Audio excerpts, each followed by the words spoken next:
Halo guys, ya setelah Danantara akhirnya Bank Emas resmi diluncurkan.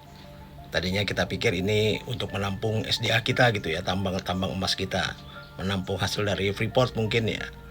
Tapi rupanya kata Erick Thohir ini untuk menampung emas-emas rakyat yang disembunyikan di bawah bantal, ya, di kamar mandi gitu.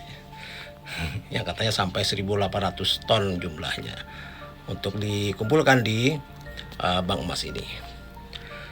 Ya, peluncuran Bullion Bank atau bank emas ini yang kemarin diresmikan oleh Presiden Prabowo ini merupakan ya sebuah langkah besar lah ya dalam pengelolaan emas domestik. Nah, Bullion Bank atau bank emas ini adalah lembaga keuangan yang menyediakan layanan terkait logam mulia, khususnya emas, gitu ya, seperti tabungan emas, pembiayaan berbasis emas, hingga deposito emas, gitu ya. Nah, kehadiran bank emas ini diharapkan dapat memperkuat sistem keuangan nasional dan memberikan akses lebih luas kepada masyarakat untuk berinvestasi. Ya, ya tapi ya tentunya banyak pro kontra lah. Meskipun salah satu tujuan utama dari bank emas ini adalah mengurangi ketergantungan pada pasar luar negeri ya, dengan menjaga cadangan emas tetap berada di dalam negeri. Hal ini penting untuk meningkatkan kemandirian ekonomi Indonesia dan mengurangi risiko gejolak ekonomi global, begitu rencananya. Karena dengan cadangan emas yang kuat, stabilitas nilai tukar rupiah terhadap mata uang asing juga ya dapat ditingkatkan lah. Nah, bank emas ini memberikan masyarakat akses yang lebih mudah untuk berinvestasi dalam emas ya, melalui berbagai layanan seperti yang tadi dikatakan itu ya. Ada tabungan emas, ada penitipan emas, ada pembiayaan berbasis emas sampai deposito emas tadi. Nah, layanan ini memungkinkan masyarakat dari berbagai kalangan untuk mulai berinvestasi secara aman dan terjangkau.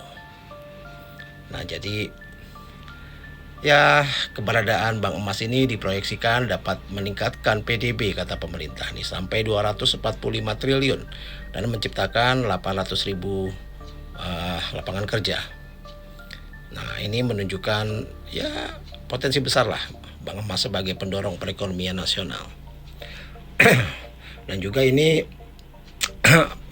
sebagai alternatif juga bisa bagi masyarakat untuk investasi yang lebih stabil ya dibandingkan instrumen lain yang rentan terhadap terhadap volatilitas pasar gitu ya, seperti saham atau cryptocurrency. Nah, tapi kalau kita lihat lebih jeli ya, harga emas ini kan sangat bergantung pada kondisi pasar global. Nah, ketika harga emas turun drastis, maka investor dapat mengalami kerugian yang sangat signifikan. Nah, hal ini bisa menjadi risiko besar bagi para nasabah yang tidak memiliki pemahaman mendalam tentang investasi yang berbasis komoditas seperti ini. Belum lagi soal potensi penyalahgunaan.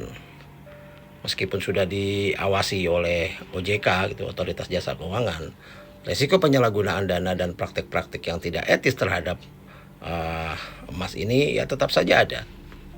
Apalagi jika tidak dikelola dengan baik ya. Bank emas bisa menjadi ladang korupsi atau ya semacam skema investasi palsu yang bisa merugikan masyarakat. Belum lagi kan kalau kita bicara soal masyarakat, banyak masyarakat Indonesia yang masih belum memahami cara kerja investasi berbasis emas dengan baik.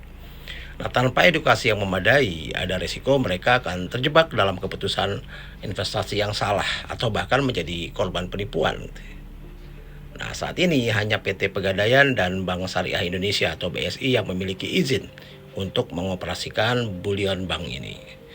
Nah, ini tentunya menimbulkan kekhawatiran tersendiri bahwa akses terhadap layanan ini mungkin sangat terbatas pada wilayah tertentu saja, terutama di kota-kota besar saja gitu. Akan jadi masalah ketika bagi kota-kota di luar kota-kota besar ini. Nah, soal keamanan dan regulasi juga saya rasa perlu kita perhatikan ya. Pengelolaan aset fisik seperti emas ini kan membutuhkan sistem keamanan yang sangat tinggi harusnya, untuk ya tentunya mencegah pencurian atau kehilangan ya. Sekarang ini kan aset fisik ya. Nah, selain itu, regulasi terkait transparansi dan perlindungan konsumen memang masih sangat kurang dan harus diperkuat agar nasabah bisa merasa lebih aman dalam bertransaksi. Jadi peluncuran bank emas ini ya terkesan sangat terburu-buru tanpa adanya sosialisasi kepada masyarakat yang mencukupi gitu ya. Masyarakat perlu mengerti bagaimana mekanisme operasionalnya. Ya banyak pihak mempertanyakan apakah infrastruktur hukum dan teknis sudah benar-benar siap untuk mendukung keberadaan bank emas ini secara efektif. Dan masih banyak lagi. Nah, lalu fakta bahwa hanya dua lembaga, PT Pegadaian dan BSI, yang mendapatkan izin dari OJK ini menimbulkan kekhawatiran akan monopoli soal layanan ini oleh segelintir institusi. Nah, hal ini dapat menghambat kompetensi dan juga kompetisi ya, yang sehat di sektor keuangan berbasis logam mulia ini. Nah, belum lagi kalau kita bicara soal ketimpangan sosial. Nah, kehadiran bank emas ini mungkin akan lebih menguntungkan kelas menengah ke atas yang sudah memiliki aset untuk diinvestasikan, yang khususnya dalam bentuk emas ini ya. Nah, sementara itu masyarakat kelas bawah ya kemungkinan besar hanya akan menjadi penonton ya, karena keterbatasan dana mereka untuk membeli emas sebagai aset investasi. Jadi mengandalkan cadangan emas sebagai pilar utama stabilitas ekonomi domestik juga memiliki resiko. Ketergantungan pada komoditas seperti ini, seperti emas ini membuat kita Indonesia ini akan rentan terhadap dinamika geopolitik global atau perubahan kebijakan negara-negara besar seperti Amerika Serikat dan Tiongkok tentunya.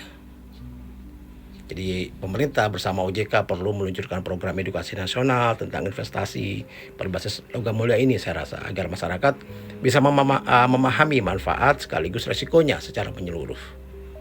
Jadi untuk mencegah monopoli pun saya rasa pemerintah juga perlu membuka peluang bagi lebih banyak lembaga keuangan untuk terlibat dalam operasional bullion bank ini ya, dengan tetap menerapkan standar ketat terhadap keamanan dan transparansi ya. Dan juga soal regulasi ya, pemerintah harus memastikan regulasi terkait bank emas ini mencakupi juga perlindungan terhadap konsumen secara menyeluruh dan mencegah potensi penyalahgunaan dana oleh pihak-pihak tertentu ya. Jadi saya rasa bisa juga diterapkan sistem digitalisasi ya, harus diterapkan secara maksimal dalam pengelolaan bank emas ini untuk meningkatkan efisiensi dan keamanan, khususnya soal transaksi ya, sekaligus mempermudah akses bagi masyarakat di daerah-daerah terpencil di luar kota besar ini.